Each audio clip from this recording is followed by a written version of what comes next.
Bonsoir et bienvenue sur RTV. Un seul titre au sommaire de cette édition. Échange des vœux de nouvel an entre le corps diplomatique et le chef de l'État Alassane Ouattara. C'était jeudi au palais présidentiel au Plateau. Le chef de l'État revient sur les conditions qu'il crée et les efforts du gouvernement pour conforter la réconciliation nationale.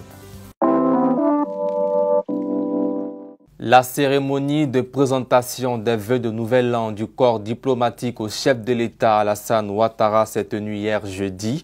À cette occasion, le président Ouattara a passé en revue les actions menées par le gouvernement ivoirien en faveur d'un climat sociopolitique apaisé et une réconciliation nationale durable en Côte d'Ivoire. C'est un engagement que le président Ouattara avait déjà pris lors de la présidentielle d'octobre 2020.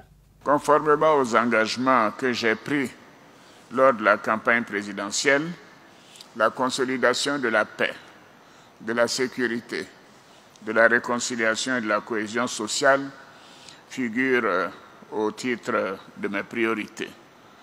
Ainsi, plusieurs actions ont été réalisées en vue de préserver un environnement social apaisé. La création d'un ministère de la réconciliation, la mise en liberté sous contrôle judiciaire de certaines personnalités inculpées dans le cadre des procédures ouvertes pour des actes commis à l'occasion de l'élection présidentielle du 31 octobre 2020, tout comme le dialogue inclusif initié avec l'opposition politique et la société civile, s'inscrivent dans ce cadre. Ce dialogue inclusif et les points de convergence qui se dégagent progressivement ont abouti à la décision de presque tous les partis politiques de participer aux élections législatives du 6 mars prochain. Les nombreuses candidatures issues des différents bords politiques attestent de l'adhésion de toutes les parties concernées au dit processus. La fin du mot d'ordre de désobéissance civile et de boycott actif, ainsi que l'annulation du Conseil national de transition, sont autant d'indicateurs de l'apaisement de l'environnement politique. Si la Côte d'Ivoire a pu surmonter les défis auxquels elle a été confrontée en 2020, c'est aussi grâce au soutien multiforme de vos pays et des organisations internationales que vous représentez dignement. Ces soutiens témoignent de l'excellence de nos liens d'amitié et de coopération. Le nonce apostolique Monseigneur Paolo Borgia, doyen du corps diplomatique, a salué le président de la République Alassane Ouattara au nom de ses pairs pour les efforts fournis pour la bonne gouvernance et la réconciliation en Côte d'Ivoire. Il a félicité le chef de l'État pour sa main tendue à l'opposition politique. Monseigneur Paolo Borgia a aussi insisté sur la nécessité d'une vraie réconciliation dans le pays. La vraie réconciliation, loin de fuir les conflits, se réalise en les dépassant par le dialogue et la négociation transparente, sincère et patiente. Elle doit impliquer toutes les couches de la société. La communauté internationale que nous représentons encourage fortement toutes les tentatives de réconciliation en appelant tous les acteurs politiques ivoiriens à faire preuve de générosité et de courage pour poursuivre la décrispation et tracer les sillons d'une paix durable.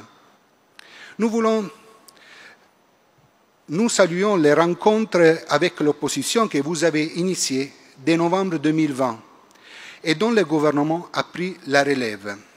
Nous saluons également la mise en liberté provisoire des détenus des crises pré- et post-électorales dans l'espérance qu'on puisse arriver à une conclusion définitive pour tous les cas en attente de solutions.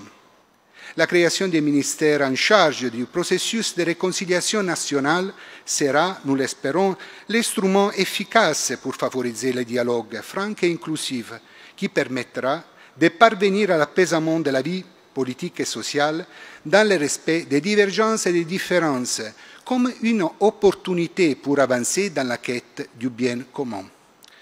Nous souhaitons enfin que les prochaines élections législatives auxquelles tous projettent de prendre part puissent se dérouler de manière pacifique et inclusive pour permettre la participation de tous dans le choix des représentants du peuple pour une nouvelle mandature.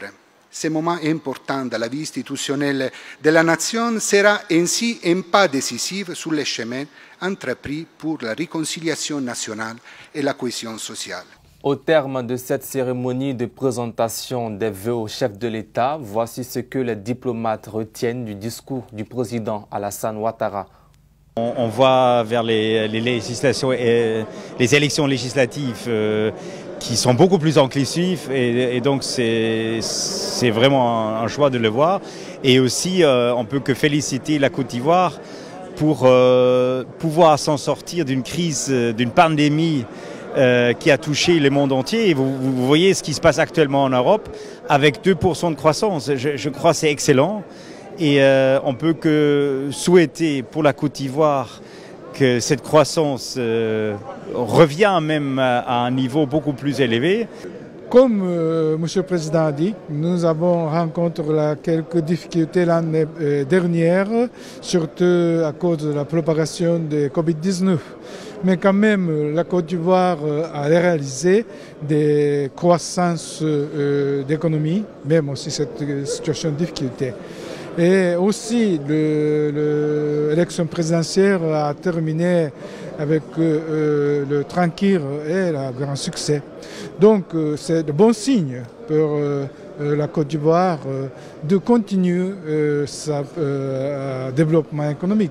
On espère que la paix, la cohésion sociale va, comment on dit, prévaloir sur dans le pays, aussi relever les défis de Covid-19, particulièrement les répercussions économiques. Mais j'ai bien aimé aussi le plaidoyer du président pour le multilatéralisme. L'insertion professionnelle reste au centre de l'action gouvernementale et le secteur du transport veut aussi apporter sa contribution à la baisse du chômage des jeunes en Côte d'Ivoire et lutter contre les activités informelles. À cet effet, le ministre des Transports, Amadou Koné, dévoile quelques projets de son département ministériel qui profiteront à des milliers de jeunes Ivoiriens. C'était à l'occasion de la signature d'un partenariat de convention entre la SOTRA et l'Agence Emploi Jeunes pour la mise en stage de 2000 jeunes Ivoiriens. Nous sommes en train de travailler sur un déploiement de la SOTRA à l'intérieur du pays. Je crois qu'il y a à peu près 500 personnes qu'on devra recruter sur Boaké. Et après, on va travailler sur d'autres localités. Bien évidemment, il n'y a pas que le transport terrestre avec la SOTRA, qui est une structure de l'État. Nous avons aussi un important projet de transformation au niveau des emplois chez nous. Il y a des possibilités à travers le renouvellement du parc automobile, un certain nombre de programmes avec la Banque mondiale,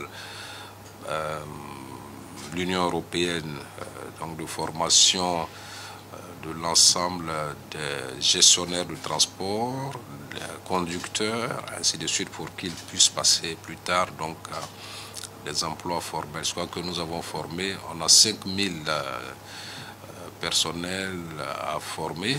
Au niveau du transport maritime également, avec le nouveau statut des dockers, et tout un travail qui va être fait pour que ce statut-là leur permette d'avoir des contrats à durée indéterminée. La maladie à coronavirus continue de faire des centaines de cas chaque jour en Côte d'Ivoire. À cet effet, je vous propose ce spot de sensibilisation sur la Covid-19. Surtout, respectez les mesures barrières.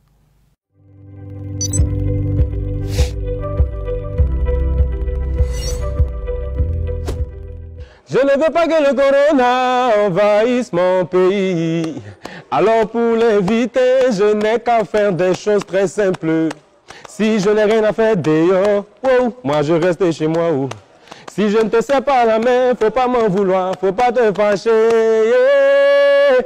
Salut la famille, ici Team Lead Vocal du groupe Magic Diesel, pour tous les champions, pour toutes les vieilles mères, tous les morts, tout le monde.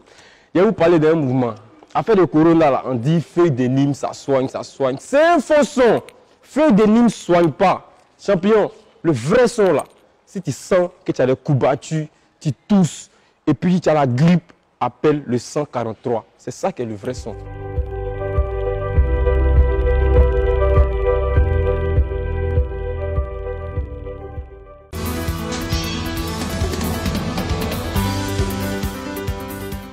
La question du vendredi. Que pensent les Ivoiriens du retour du PDCI RDA et du FPI au sein de la commission centrale de la commission électorale indépendante CEI? Regardez. Leur décision, pour ma part, ça c'est mon avis, pour ma part, elle rime avec la paix. Et nous les Ivoiriens, nous avons besoin de paix. Nous avons besoin de paix. Donc écoute, si des gens peuvent revenir ensemble, c'est pour le bien de la population. N'est-ce pas? C'est pour le bien de la population. Donc, moi, j'adhère à leur décision. Aujourd'hui, on a besoin de vivre. On n'a pas besoin de survivre. Donc, il faut que cette cohésion-là règne. Voilà, en Côte d'Ivoire. Nous voulons vivre la Côte d'Ivoire datant au temps d'Oufoué. Le retour du FPI et du PDCI au sein de la CEI, d'abord, c'est d'abord une bonne initiative. Tout qu'on fait, l'Ivoirien a beaucoup souffert et on veut la paix. D'abord, la nouvelle législation en vigueur, il y a forcément des avantages et des inconvénients. Mais ici, nous sommes tous humains, nous ne sommes pas parfaits. Donc, quelles que soient les circonstances de la vie, que soit tout, il faut qu'on se mette ensemble. Si ils sont en conflit, nous, on n'arrive pas à travailler. Rien ne bouge, rien. Que ce soit les élèves ou les travailleurs, rien. On ne peut rien faire. Moi, tout ça, une bonne idée. C'est super ça. Bon, ça arrive souvent. Bon, on peut se taper sur les nerfs, mais après, maintenant, on va réfléchir pour pouvoir donner des bonnes idées. Nous, ça nous profite nous-mêmes d'abord. C'est la fin de ce journal. Merci de l'avoir suivi. Passez un excellent week-end.